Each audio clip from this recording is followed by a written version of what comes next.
ትዕግስት ምን ባለው ላስብበት ብሎ ወር መተኛት አይደለም። ወር ላስብበት ብሎ ወር መተኛት አይደለም። ለመስነፍ ትዕግስት አይባልም። እሱ ዳተኝነትና መዘግየት ነው የሚባለው።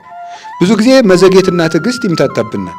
ቆይ ላስብበት፣ ተረጋግቼ ላስብበት ብዬ ነው የምንለው።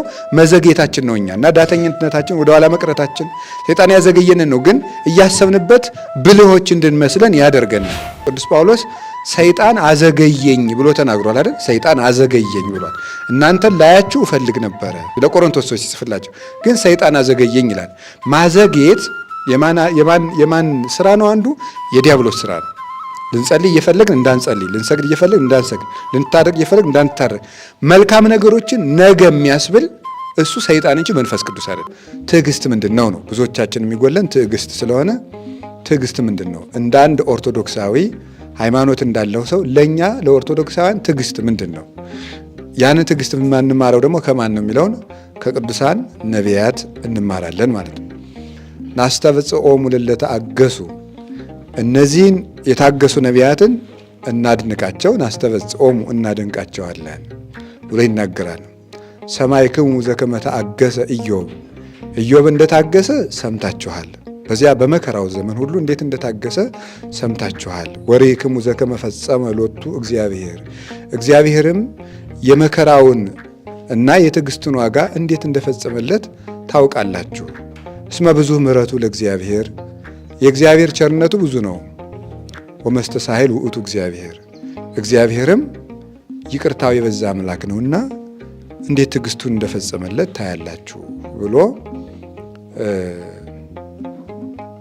አርአያ ሐሰ ለትዕግስተ ተጽናስክሙ ብክሙ ነቢያት፣ ለምትቀበሉት መከራ በትዕግስት ለምትቀበሉት መከራ ምሳሌ የሚሆኑ ነቢያት አሉላችሁ። በትዕግስት ለምትቀበሉት መከራ ምሳሌ የሚሆኑ ነቢያት አሉላችሁ ይላል ቅዱስ ያዕቆብ። መግቢያም ምንም ሳልሰጣችሁ ቀጥታ ወደ ትምህርቱ ይሄዳለሁ ከድካም ለመጠበቅ። ርዕሳችን ምንድን ነው?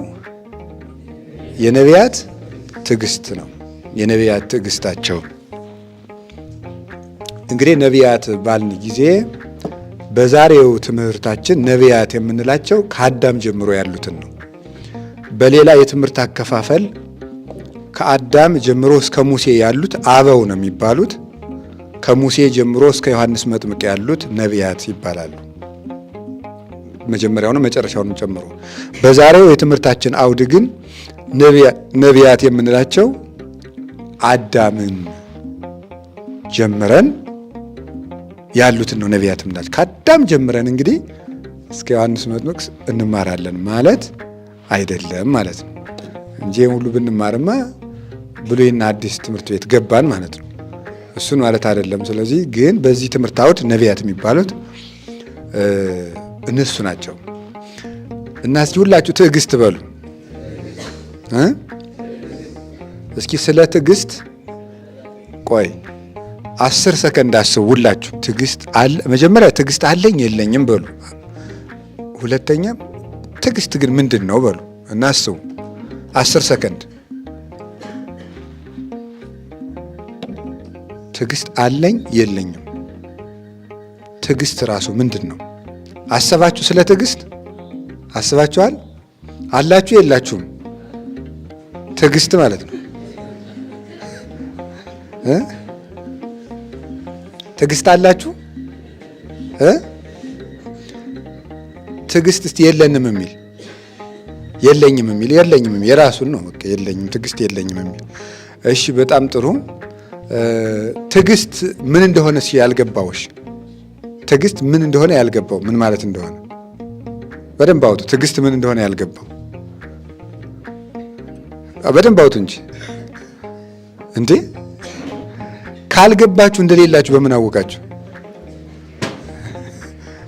እንዴ? አንድ ሰው እኮ አለኝም የለኝም ማለት የሚችለው ሲያውቀው ነው ነገሩን። ካልገባችሁ ትዕግስት ምን እንደሆነ እንደሌላችሁ በምን አወቃችሁ? ይሄ እንትን ነው፣ ከባድ ነገር ነው። ስለዚህ ትዕግስት አላችሁ የላችሁም? እሺ አሁን ዛሬ እግዚአብሔር ቢረዳን ትዕግስት እንዲኖረን ነው። ቀላል ነገር አይደለችም። እውነት ለመናገር እንደሚያወጓት አይደለችም፣ ለእኔም ለእናንተም። በእግዚአብሔር ግን ቀላል ነው፣ ግን በራሷ ግን ከባድ ነው። እሺ ትዕግስት የሚባለው የመጀመሪያው እግዚአብሔር ያክብርልን። እንኳን ደህና መጡ።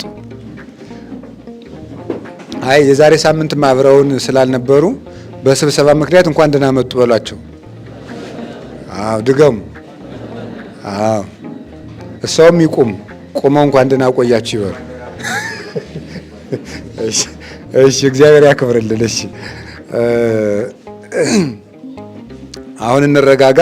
ስለታገስን አበምኔታችን መጡ ማለት ነው። የትዕግስት እኮ አንዱ ራሱ ነው። ስብከቱን ሳንጀምረው ዙሪያውን ስንዞር እሳቸው መጡ። እሺ የትምህርታችን ርዕስ የነቢያት ትዕግስት ነው።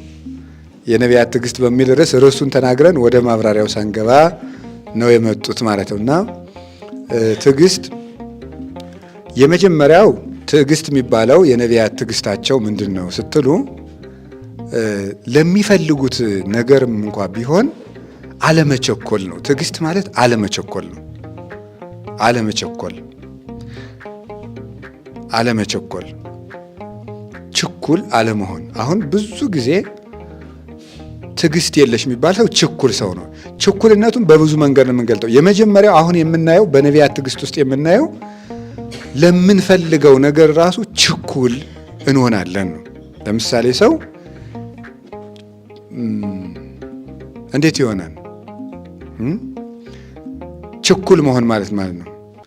ጥሩ ነገር ሊሆን ይችላል፣ ግን ቸኩሎ ነው የሚያደርገው እና ይበላሽበታል። ሳያስብ ስለሚያደርገው ወይ አይዘልቅበትም፣ ወይ አይጸናበትም፣ ወይ መልካም አደረግኩ ሲል ያበላሻል፣ ወይ ገደል ይገባል። ቸኩሎ በማድረጉ ማለት ነው። ትዕግስትና ዳተኝነት ግን የተለያዩ ናቸው። ዳተኝነት ጊዜን በአግባቡ አለመጠቀም፣ ትክክለኛ ነገር በትክክለኛው ሰዓት አለማድረግ ማለት ነው። ዳተኝነት ማለት በትክክለኛው ጊዜ ትክክለኛ ነገርን አለማድረግ፣ እሱ ዳተኝነት ይባላል። ይሄ እንዲያውም የሰይጣን አንዱ ፈተና ነው። ቅዱስ ጳውሎስ ሰይጣን አዘገየኝ ብሎ ተናግሯል አይደል? ሰይጣን አዘገየኝ ብሏል። እናንተን ላያችሁ እፈልግ ነበረ ለቆሮንቶስ ሰዎች ሲጽፍላቸው፣ ግን ሰይጣን አዘገየኝ ይላል። ማዘግየት የማን ስራ ነው? አንዱ የዲያብሎስ ስራ ነው። ልንጸልይ እየፈለግን እንዳንጸልይ፣ ልንሰግድ እየፈለግን እንዳንሰግድ፣ ልንታረቅ እየፈለግን እንዳንታረቅ፣ መልካም ነገሮችን ነገ የሚያስብል እሱ ሰይጣን እንጂ መንፈስ ቅዱስ አይደለም። መልካም ነገሮች ዛሬ ናቸው። ምክንያቱም እግዚአብሔር ምን ብሎናል? ወናሁ ዮም ዕለተ አድኅኖ፣ የመዳን ቀን መቼ ነው ያለው? ሁለተኛ ቆሮንቶስ ምዕራፍ 6 ቁጥር 2 ላይ የመዳን ቀን ዛሬ ነው የሚለው። መንግሥተ ሰማያት የምንገባበትን፣ ከእግዚአብሔር ጋር የምንታረቅበትን፣ ራሳችን የምንጠቅምበትን፣ ነፍስና ስጋችን የምናስታርቅበትን ነገር የምንኖርለትን ነገር ነገ አንልም። ሁል ጊዜ ዛሬ ነው። የክርስቲያን ዋና ጊዜው መቼ ነው ከተባለ ዛሬ ነው። ዛሬ ነው ጊዜያችን። ስለዚህ አለመቸኮል የሚባለው ግን ከዳተኝነት የተለየ ነው። ምን ማለት ነው? አለመቸኮል ወይም መታገስ ማለት አስቦ ማድረግ ማለት ነው። አስቦ ከነፈተናው፣ ከነትግሉ፣ ከነአክሊሉ፣ ከነውድቀቱ፣ ከነትንሳኤው፣ ከነትርፉ፣ ከነኪሳራው አስቦ መውጣት ማለት ነው። ጌታ እንዲህ ያለውን ነገር ነው በሉቃስ ወንጌል ምዕራፍ 14 ላይ ያስተማረን አይደለም? ከእናንተ መካከል ቤት መስራት የሚጀምር ሰው ቢኖር፣ የሚፈልግ ሰው ቢኖር ቁጭ ብሎ ምንድን ነው አኮኑ ይነብር ወይ ሐስብ ጻይጻኦ፣ ቁጭ ብሎ ስንት እንጨት ስንት ድንጋይ ይፈጅብኛል ብሎ ቁጭ ብሎ ያስብ የለም ወይ? ቤቱን ግን ሳያስብ መስራት ቢጀምር ከዚያ በኋላ ቤቱን ሰርቶ መጨረስ ቢያቅተው ያንን የተጀመረ ቤት እያዩ ሰዎች ይስቁበታል። ምን ብለው? ዝንቱ ብእሲ ወጠነ ሳርር ወወስኢነ ፈጽሙ ብለው። ይህ ሰው ቤት መስራት ጀምሮ መጨረስ አቃተው ብለው ሰዎች እኮ ይስቁበታል። ስለዚህ ከእናንተ መካከል ቤት መስራት የሚፈልግ ሰው አስቦ ይጀምር ማለት ይሄ ነው። ትዕግስት የሚባለው እሱ ነው። ትዕግስት ምን የሚባለው? ላስብበት ብሎ ወር መተኛት አይደለም። ወር ላስብበት ብሎ ወር መተኛት አይደለም። ለመስነፍ ትዕግስት አይባልም። እሱ ዳተኝነትና መዘጌት ነው የሚባለው። ብዙ ጊዜ መዘጌትና ትዕግስት ይምታታብናል። ቆይ ላስብበት፣ ተረጋግቼ ላስብበት ብዬ ነው የምንለው። መዘጌታችን ነው እኛ እና ዳተኝነታችን ወደኋላ መቅረታችን ሰይጣን ያዘገየንን ነው። ግን እያሰብንበት ብልሆች እንድንመስለን ያደርገናል። ግን በትክክለኛው ጊዜ ተጠቅሞ ማሰብ። ትዕግስት ማለት እሱ ነው፣ አለመቸኮል ማለት ነው። ከእናንተ መካከል ጦርነት መግጠም የሚፈልግ ሰው ቢኖር ይላል አይደል ሉቃስ ወንጌል ምዕራፍ 14 ላይ የአንድ ሀገር ንጉሥ ወደ አንድ ሀገር ንጉሥ በጦርነት እንገጥማለን ብሎ ቢልክበት አለ ቁጭ ብሎ የእሱ ሰራዊት ይሄን ያህል ነው፣ የእኔ ደግሞ ይሄን ያህል ነው፣ ላሸንፈው እችላለሁ አልችልም ብሎ ቁጭ ብሎ ማሰብ የለበትም ወይ አለ ጌታ። አላሸንፍም ብሎ ካሰበ ምን ያደርጋል? ሽማግሌ ልኮ ይታረቃል። ሳያስብ ግን ጦርነቱን ቢጀምር የዛኛው ሰራዊት እጥፍ ነውና ይሸንፋል አለ። ስለዚህ አስባችሁ ጀምሩት ነው። ጦርነት ያለው ምንድን ነው? ቅዱስ ኢዮብ እንደነገረን መጽሐፈ ኢዮብ ምዕራፍ 6 ላይ ምዕራፍ 7 ላይ የሰው ሕይወቱ በምድር ላይ ብርቱ ሰልፍ ነው ይላል አይደል? የሰው ሕይወቱ በምድር ላይ ብርቱ ሰልፍ ነው ይላል። የሰው ልጅ በራሱ ኑሮ ውጊያ ነው። አኗኗሩ ራሱ የራሱ ፍላጎት ይዋጋዋል፣ የሰዎች ፍላጎት ይዋጋዋል፣ የአጋንንት ፍላጎት ይዋጋዋል። ዓለም በራሷ በጠባይዋ ትዋጋዋለች። ስለዚህ የሰው ልጅ የራሱ አኗኗሩ ሰልፍ ነው አኗኗሩ። ለዚያ ተዘጋጅቶ ነው ማኖር ያለበት። ለመነገድም፣ ለማግባትም፣ ለወንድምነትም፣ ለእህትነትም፣ ለጓደኝነትም፣ ለንግድም፣ ለማረስም፣ ለመቆፈርም፣ ለመማርም፣ ቦታ ለመለወጥም፣ በቦታ ለመጽናትም፣ ለሁሉም ነገር ትዕግስት ያስፈልገዋል ነው። ቁጭ ብሎ ማሰብ ይፈልጋል። በዓለም ላይ የወደቁ ሰዎች የሚባሉ ሳያስቡ የጀመሩ ሰዎች ናቸው። ሳያስቡ የጀመሩ ሳያስቡ ያቋርጡታል።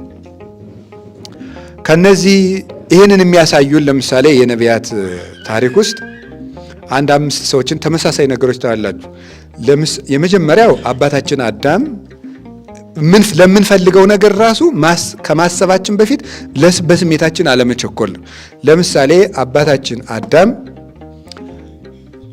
እና እናታችን ሔዋን በአንድ ርዕሰ ጉዳይ ብቻ ነው ባልና ሚስት የሆኑት ወይም ደግሞ የእሷን ሴትነት የእሱን ወንድነት የተዋወቁት ስንት ዓመት ቆይተው ይመስላችኋል? 230 ዓመት ቆይተው ነው። ኦሪት ዘፍጥረት ምዕራፍ 5 ላይ እንድታነቡት አዳም ከሔዋን ጋር ከገነት ከወጡ በኋላ የእሷም ሴትነቷን አውቋታል፣ የእሱም ወንድነቱን አውቃለች። ፍቶት እንስሳዊት ሰልጥናባቸዋለች። ይፈላለጋሉ። ግን እግዚአብሔርን 100 ዓመት አልቅሶ እግዚአብሔር ለምኖ በሱባኤ ጠይቆ ቆይቶ አዳምና ሔዋን በመኝታ የተገናኙት 230 ዓመት ቆይተው ነው። ይህ ትዕግስት ይባላል። መቆየት፣ የሚፈልጉትን ነገር ለማድረግ አለመቸኮል። እሱ ብቻ አይደለም፣ እጅ ላይ አግኝተውት እንኳን ጉዳዩን የራስ ለማድረግ አለመቸኮል፣ ለመግባት አለመቸኮል። ትዕግስት የሚባል ይሄ ነው። እንዴት አንድ ሰው ሚስቱ አጠገቡ እያለች ባሏ አጠገብ እያሉ 230 ዓመት በመኝታ ሳይተዋወቁ እንዴት ይኖራሉ?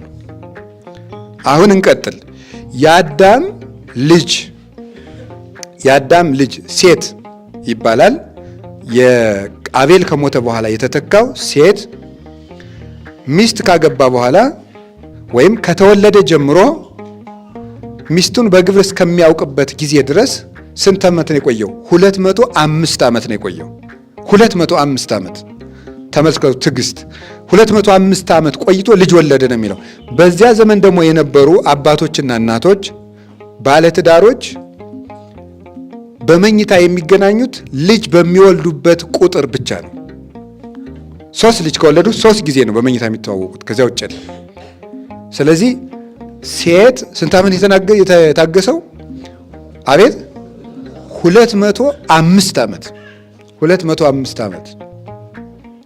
የሱ ልጅ ሄኖስ ይባላል። ሄኖስ ደግሞ 190 ዓመታትን የታገሰው 190 ዓመታትን በንጽህና ኖሯል ማለት ነው። 190 ዓመት።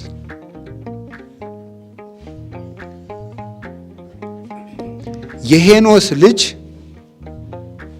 ቃይናን ይባላል።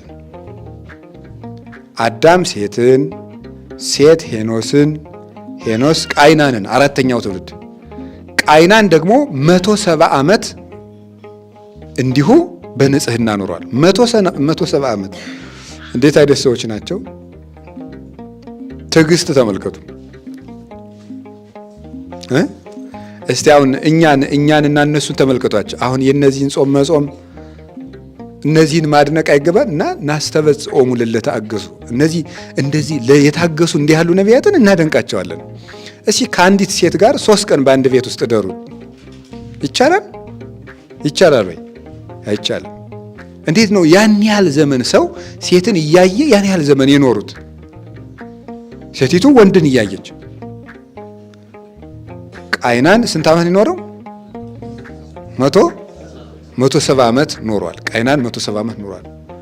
ቃይናን ማንን ወለደ? መላአሌልን ይወልዳል። መላአሌል 165 ዓመት በንጽህና ኖሯል። 165 ዓመት።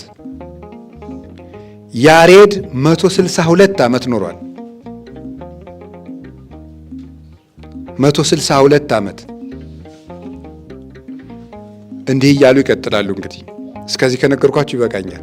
ሌሎችም 165 187 እያሉ ይቀጥላሉ እስከ ኖህ ድረስ ያሉት ማለት ነው። አንብቡት መጽሐፈ ኦሪት ዘፍጥረት ምዕራፍ 5 ቁጥር 1 እና እንዲሁ ሰው ማለት ነው መጽሐፍ ቅዱስ ውስጥ እድሜ ዝም ብሎ አይደለም የተጻፈው። እገሌ ይሄን ያህል ዓመት ቆይቶ አገባ ማለት በንጽህና ስጋን ያህል ነገር ተሸክሞ ፈጣሪውን በትዕግስት ንጽህናውን ይሄን ያህል ዓመት ተሸክሞ አገለገለ ለማለት ነው የተጻፈው። ይሄን ያህል ዓመት ስጋን ተሸክሞ እሳት ተሸክሞ ፈጣሪውን አገለገለ ተብሎ ነው የተጻፈው። እንደዚህ አድርገው የታገሱትን እናደንቃቸዋለን። እና አባቶቻችን እኔ እውነቴን ነው የምናገረው። አሁን ሰው ከቃሉ ጋር ናችሁ? ከቃሉ ጋር ናችሁ? አዎ። ዲያብሎስ እኔ ታገሱ የምላችሁ አሁን ይሄንን ነው። መንኩሱ ቢላችሁም እሺ አትበሉት ቶሎ። አግቡ ቢላችሁም እሺ አትበሉት። እኔ የምለው እሱን ነው። ቶሎ እንድታገቡ የሚያስወስናችሁ መንፈስ ቅዱስ አይደለም፣ ዲያብሎስ ነው። ቶሎ የሚያስመነኩስም መንፈስ ቅዱስ አይደለም፣ በፍጹም ዲያብሎስ ነው። ቶሎ ቆብ አድርጉ የሚል ዲያብሎስ እንጂ መንፈስ ቅዱስ የለም። እውነቴን ነው የምነግራችሁ። ቆይቶ አስተውሎ ወደ ገዳም ለመግባትም ወስኖ አስተውሎ መከራውን ፈትኖ አባታችን አቡነ ተክለ ሃይማኖትን አንድ ሰው መንገድ ላይ ወድቆ ከሞት ቀስቅሰው አነሱትና አባቴ ካንተ ጋር መነኩሴ ሆኜ መኖር እፈልጋለሁ ሲላቸው ምንድን ያሉ? ትክልኑ ጸዊረ ጻማ ሆሙ ለቅዱሳን፣ የቅዱሳንን መከራ መሸከም ትችላለህ ነበር ያሉት። እና ሰው ልመንኩስ እንኳን ቢላችሁ አረ አይሆንልህም ነው የሚባለው። ይሆንልሃል አይባልም። ላግባም ሲል አይሆንልህም ነው ማለት። ቀስ በል ነው ማለት ያለባችሁ ማለት ነው። ሳያስብበት ሰው ገብቶ ነው ከዚያ በኋላ መከራውን የሚማቀቀው ዲያብሎስ። ተራራውን ሜዳ ማሩን አምርሮ ወተቱን አጥቁሮ ማሳየት ለዲያብሎስ ልማዱ ነው ይላሉ አባቶቻችን። ማሩን አምርሮ ወተቱን አጥቁሮ ያሳያል። እሬቱን ያጣፍጠዋል፣ ማሩን እሬት ያደርገዋል። ስለዚህ ለምንፈልገው ነገር መቸኮል የለብንም። ሁሉም ነገር በጊዜው ይደርሳል። ችኩልነት ነው እንደዚህ የሚያጠፋን። አሁን ይሄ ዲያቆኑ ችኩል ነው፣ እንትኑ ችኩል ነው። ቶሎ ብሎ ቄስ መሆን ይፈልጋል። ቶሎ ብሎ እንዲሁ በቃ እውነቴን ነው የምነግራችሁ ማለት ነው። ቸኩሎ አብርሮ ነድቶ ይጥለዋል ገደል ላይ ቸኩል። እንግዲህ አሁን ይሄንን ነገር እኔም ቢሆን እየተፈተንኩበት ሊሆን ይችላል የምነግራችሁ እኮ አይደለም። እንዲያውም እኮ በዚህ በመጽሐፈ መነኮሳት እኮ ይባላል አይደል? ላልተፈተነ መነኩሴ ጾርህን አትናገር ይባላል አይባልም? ቢነግሩት ምን ያደርጋል? ያቃልላል ነው። ስለዚህ አሁን እኔ የምነግራችሁ ሁሉን ነገር በትዕግስት ማድረግ። አባቶቻችን እኮ እንግዲህ ታውቃላችሁ አይደል? በገጠር ቅስና አምጥተው 2 ዓመት ይደብቃሉ። ታውቃላችሁ? እርግጠኛ ነኝ ሁላችን እናውቃለን። ቅስና አምጥተው ከጳጳሱ የቅስና ማዕረግ ተሰጥቷቸው ሳያሳልሙ መስቀላቸውን 2 ዓመት ይደብቁታል። ሉቃስ ወንጌል ምዕራፍ 1 ላይ ተጽፏል አይደል? ኤልሳቤጥ አንቺ በቅሎ፣ አንቺ የተረገምሽ ቢወልዱሽ እንጂ አትወልጂ፣ አንቺ መካን እያሉ የእስራኤል ሴቶች ሲሰድዋት ልጅ አገኙ፣ ጸነሰች። እያንዳንድሽ ስትሰድብኝ የነበርሽ ሁሉ እነሆ ሆዴን ተመልከች ጸንሻለሁ ብላለች። ስንት ዓመት ጽንሱ ሰወረችው ነው የሚለው? 5 ወር ሰወረችው ይላል። ሰወረችው። ቸኩላ ይውኝ አላለችው። በጊዜው ይገለጥ የለ ለሰዎች እንዲታይልን ላበሸቁን ሰዎች ሁሉ እንዲታይ ያገኘነውን ነገር ለማሳየት መቸኮል የለብንም። እንዲታይልን ሁሉ በጊዜው ይታወቃል።